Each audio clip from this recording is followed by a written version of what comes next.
like to start by thanking the Trans States team for holding this together and inviting me at the same time. So thank you very much. All right. What I will present is basically an approach I have been using for illustration practice, which is the design, the creation of a creative framework that allows me to produce my works in a particular way. So I'm going to start talking about the theoretical background of the underpinning of the framework, and then I will pass to some visual examples of the things I do with it. All right. Johann Huizinga's early study on play, Homo Ludens, defined it as a significant function intimately related to the origin of human culture. Regarding the characteristics of play, Huizinga argues that it is a free activity standing quite consciously outside ordinary life, being not serious, and at the same time with the capacity of absorbing the player intensely and utterly. In Men and the Sacred, Roger Caillois contested Huizinga's position by arguing that play is the serious activity par excellence. Caillois sustained his argument saying that play and rituals have many things in common. Therefore, the experience of play can be related to a sacred experience. Caillois stated that when one plays is removed from reality.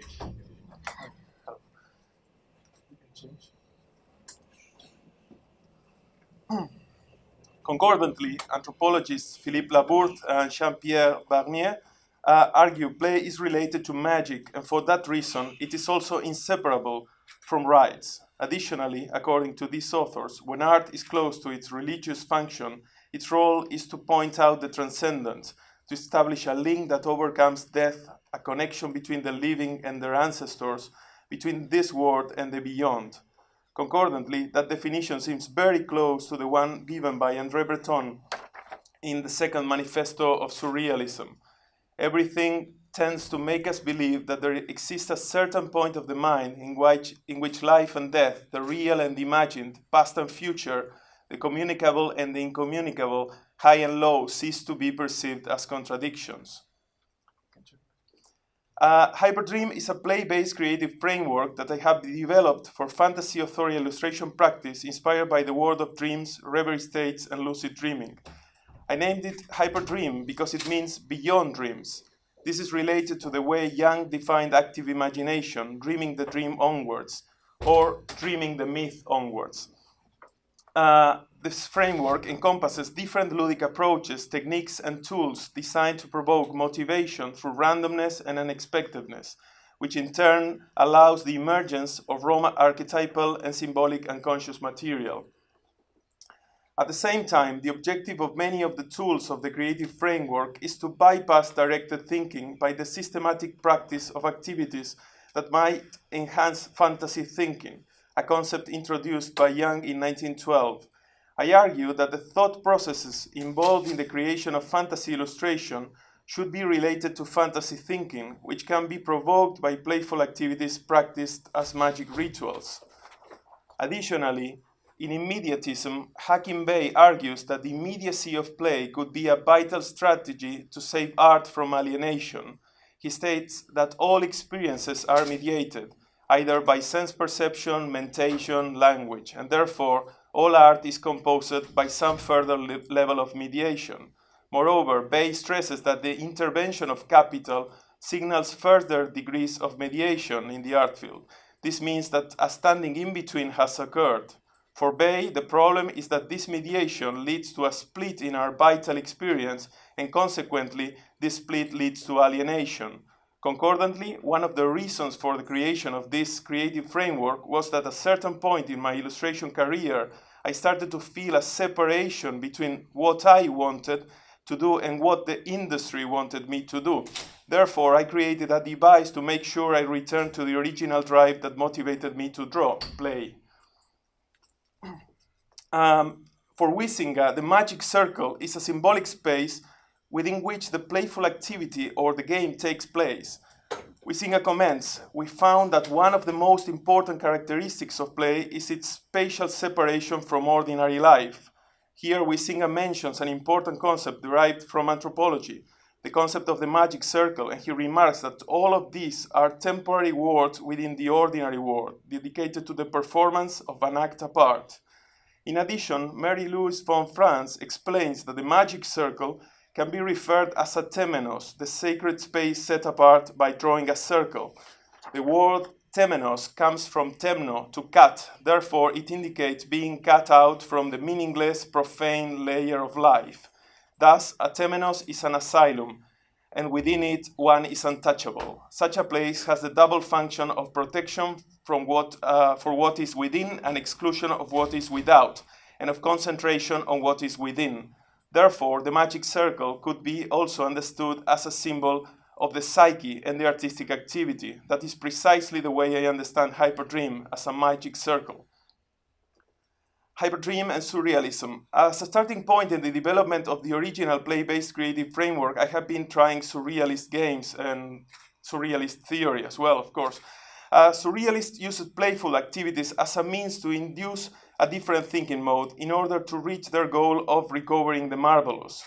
And Kern explains surrealists sought two objectives with their ludic practices: diversion, above all, the pleasure principle, and a path back to the unconscious, or the royal road, using Freud's terminology. Kern indicates that in the first manifesto of surrealism, Breton states, surrealism is based on the belief in the superior reality of certain forms of previously neglected associations, in the omnipotence of dream, in the disinterested play game of thought.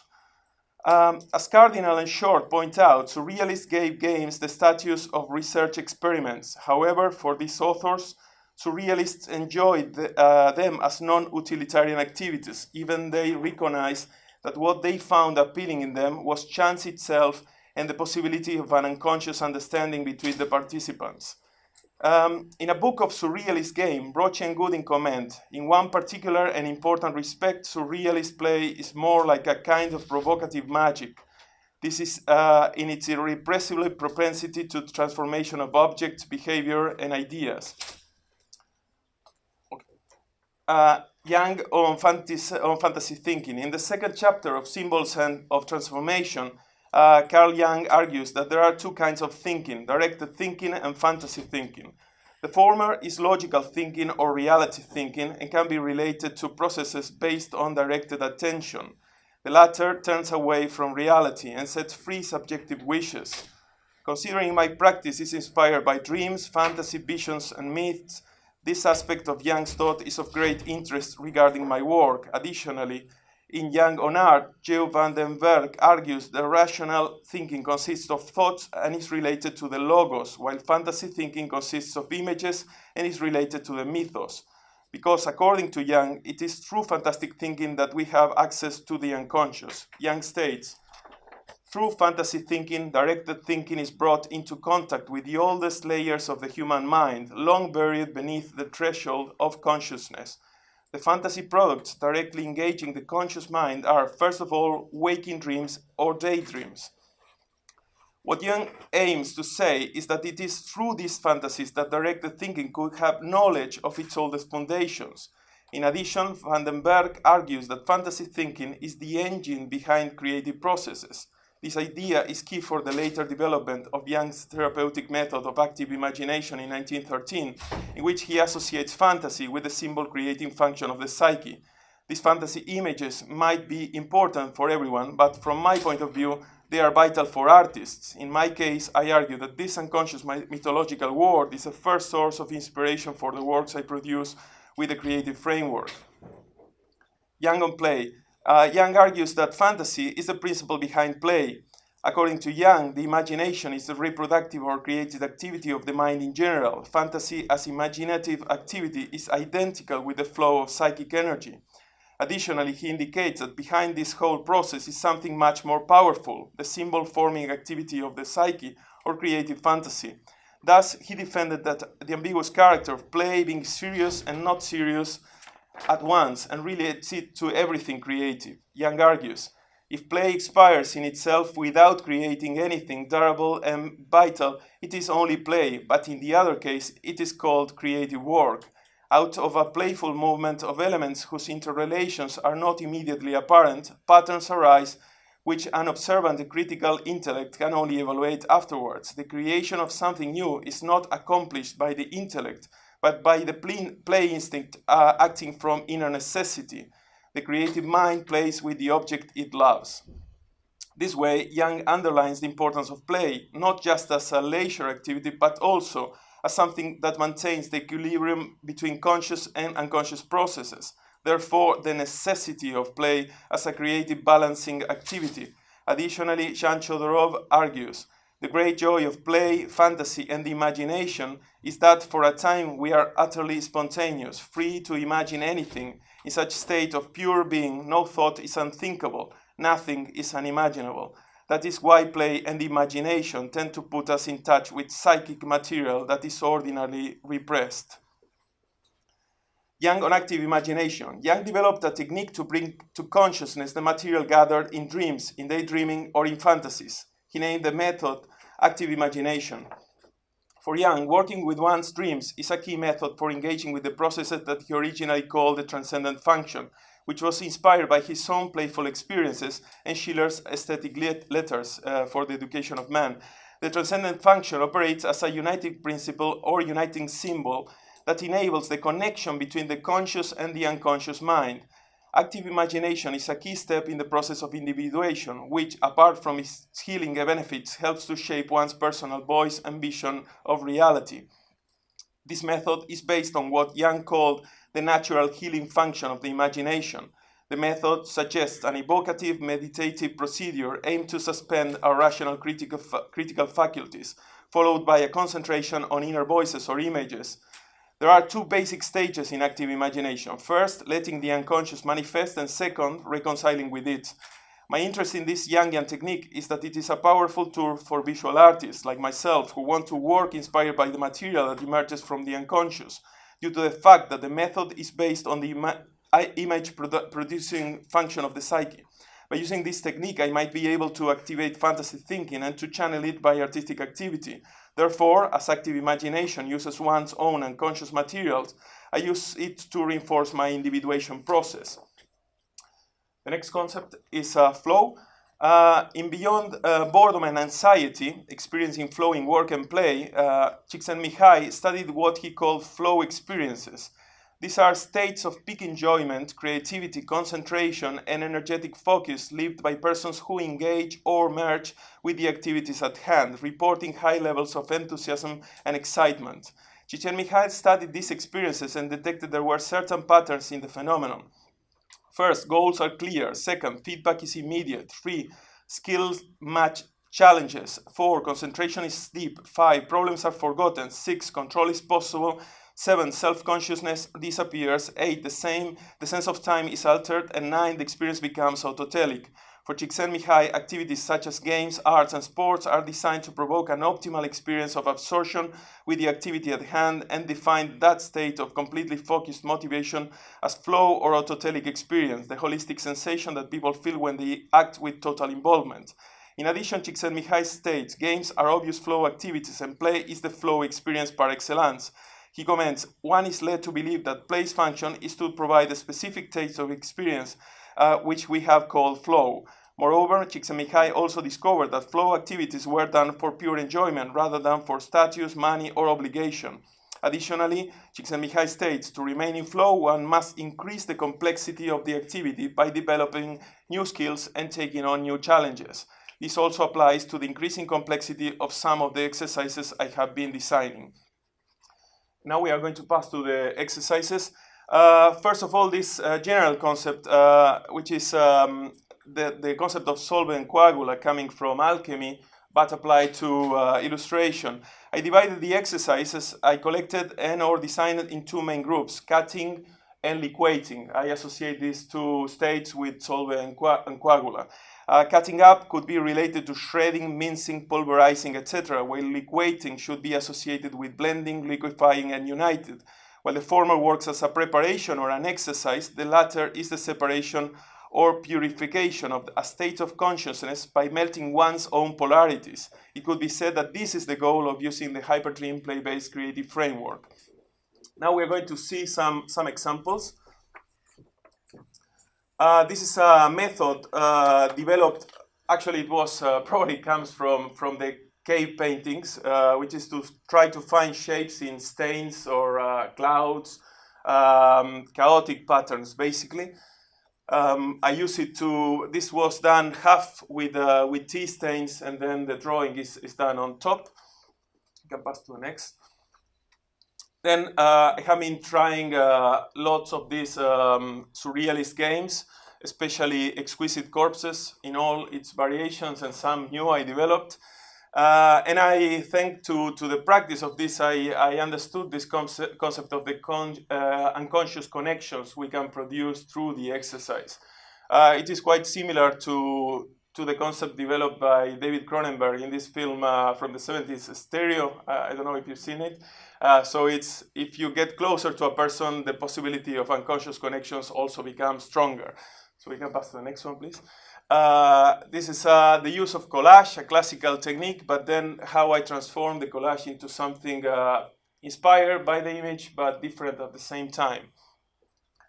Can pass to the next, because we're Cut Up, developed by originally Tristan Tzara, but then Geisin and Burroughs, and I combine it with the scrapbook technique, which is the next slide as well. So I use these scrapbooks to paste a lot of images and then to decorate them in different ways.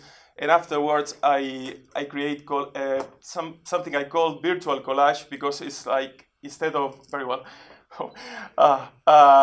virtual collage, I just draw the images I get from the scrapbook as in a drawing, instead of pasting them. We can pass to the next, please. This is one of the things I developed for the creative framework. It's a set of cards originally inspired by tarot that I used for producing this kind of illustrations, coming out from the same concept of the scrapbook. So we can pass to the next. This is a new deck of cards I've been developing, which is, I call them Hyperdream cards, and are designed to be used alone or to be combined with the previous cards to get this kind of oniric feelings. I believe I'm heading to a new tarot design, but I haven't arrived to that point. So we can pass to the next, please. This is a cut-up graphic novel I have been doing, which consisted on pasting up together parts of a video, an experimental video I did, but then I started to add new things that actually come from my past and from new drawings I've been doing, and the story is now emerging. So it's a quite interesting process, because you don't work with a script, so it's kind of opposite of the way you work in the industry. So we can pass to the next. These are sound-inspired illustrations. We are still working with something previous. Let's say this is sound, but the images are freer. So initially this exercise was developed by listening to initially Miles Davis records. For me, they are the more synesthetic of all. But then also John Zorn, Bill Laswell, all this kind of music I love. Steve Roach, I don't know, a lot of different musicians. And we can pass to the next one, please. The goal, I believe, of the thing I've been doing is to arrive to what I call free play. It is, there are no references here, just a blank paper, and then we start drawing as in automatic drawing. But I'm very careful of using the term, because, you know, there is always mediation, and I believe only occasionally one arrives to that point of automatic drawing. It's quite delicate to talk about that.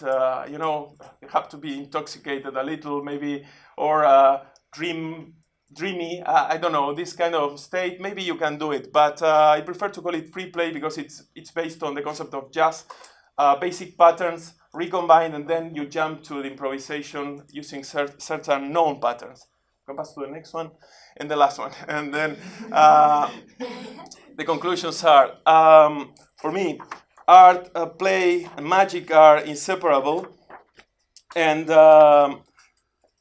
undistinguishable. They all aim to alter our perception of reality, and thus to transform reality in one way or the other. They all involve the concept of the magic circle, a symbolic device that helps us to make sure we believe in the phenomena that takes place during the rituals, while it protects the practitioner and at the same time makes sure she does not run away when the heat increases. And they all can be understood as visionary journeys that allow us to cross over to other planes in the quest for new symbols and or metaphors that heal us from the repetition of the old ones. Therefore, I use my play-based illustration practice to release and integrate the raw material that emerges from my unconscious, and therefore to heal from spiritual diseases such as loss of soul, to transform myself, and to connect with the collective unconscious. Thank you very much. Thank you very much, Carlos. Thank you. That was a very interesting discussion that you provoked here. And I'm sure there's some questions here from the panel guests, yeah? Okay, thanks. Analyses here. I have found very interesting all the exercises you have developed. And I would like to know more about how you use the tarot deck cards. You know, just I guess the first one, but not the second one. I don't know how you I don't know. I mean, I haven't reached to that point. The thing is, for the original deck that was called Dream Cards, my inspiration was tarot decks. You know, like initially I started with Rider White, then I passed to Marcel, then I discovered Crowley's Thought Tarot. So I love tarot, and only recently I discovered that, of course, it is connected with the juxtaposition phenomenon of collage or cut-ups, or also with graphic novels or comics, you know, because it's the way you work with the panels, you know, and the thing is, if you move one to the other side, then you have a different meaning. So this is the way I work with it. When I create, I usually do it as children do, you know, like they are believing in what they are doing. I mean, if I reach that state, that's a good state. This is what the aim of the thing, you know, to believe in magic again. Let's say. I hope I answered your question. Yes. All right. What medium were you using? You know, with the Hyperdream cards, Yes. the blues. What did you use? One of these magic pencils. Yeah, they are the ones I have been using lately are called the Coinor ones. It looks super vivid. It's got that like iridescent quality. Yeah, It yeah. looks really cool. Thank you. Yeah, it's just like many of the things I do are aimed to recover certain mystical experiences, let's say. So I try to remain in that state of mind, which is not very easy, by the way. And you said that you'd included experiences from your past as well to feed into that. How personal does that get? Does that get? Oh yeah, yeah. Because I mean the general title of my thesis, or the subfield where I operate is related to authorial illustration practice. And authorial is usually, this subfield of illustration is usually related to autobiographical stories, you know, when you work a graphic novel or any story you work. So I'm trying to connect with my voice, and for that I need to bring myself in. So I am gathering work I did years ago, but it is still loaded with meaning for me. So I try to remember that, and it's kind of a hard experience to put all that all together, you know. Thank you. Any other questions at this point? Yeah. I was wondering how you see art and magic in culture sort of combining in the future. I'm thinking like virtual reality or other techniques. Yeah. I believe so far, I mean, drawing from one of the concepts Hakim Bey wrote, I believe it was 1994, he used to say that this degrees of mediation, virtual reality is the most mediated experience, because you have less intervention of your imagination. Everything is designed for you. Still, I believe in the future, of course, virtual reality is going to be probably one of the, even a task space, you know, a time autonomous zone where we have to conquer it. Right now, there is a development of a new tool called the tilt brush. That is something that you can use to make kind of drawing sculptures in virtual reality. Of course, we have to be careful because all this is very mediated, but it could be a very interesting spot to expand our imaginations, I believe. Yes. It strikes me that the states of mind that you achieve or that you're wanting to be drawn to or up into or with the play-based thing are very much like craft-based work, whether it be weaving or certain types of farming or say something like repetitive tasks like bookbinding, furniture making or whatever. I spend a lot of time with people like that, worked in a lot of things like that, and exactly those free states, that flow does occur. And it seems quite interesting that with that element in society disappearing, people not having those jobs where people working in your fields are trying to bring those state of minds back into society and how close they are to magical states of mind. Actually, quite extraordinary. I mean, apparently non-creative acts actually produce extraordinary creativity. Things which would be very repetitive and very mundane. And really do produce very sensitive states of mind. Very natural states of mind. Trying it too. It's the most wonderful trance-inducing activity possible. I love sewing. I've always loved sewing. In fact, I heard an interview with a Japanese Zen master on Radio 4 where he said he'd spent most of his life trying to encourage students to gain enlightenment through meditation practices, which they found quite difficult, and he'd recently learned to knit and realised that you could do it in a day. It's amazing as well. It's just those states of mind were kind of were produced, like in the Gurdjieff work in the fourth way, by replicating traditional craft practices, but also there was certain types of music and songs that went with each craft practice, and it literally produced that frame of mind. I remember working in Nottingham. Walking songs. In lace making in Nottingham, I was taught to sew books by ladies that worked in lace making, and they all had specific songs for types of work that to an extent allowed you to get through the hard part of the day. It was really about producing euphoria and a flow in the Exactly. work. Yes. I can tell you what I discovered about rituals, basically, which is also the key subject behind all this. It is ritual means repetition. So the thing is, why do we practice rituals? And actually, my perspective is that we practice rituals because this repetition makes us feel secure. And the thing is, this security allows us to go really far away.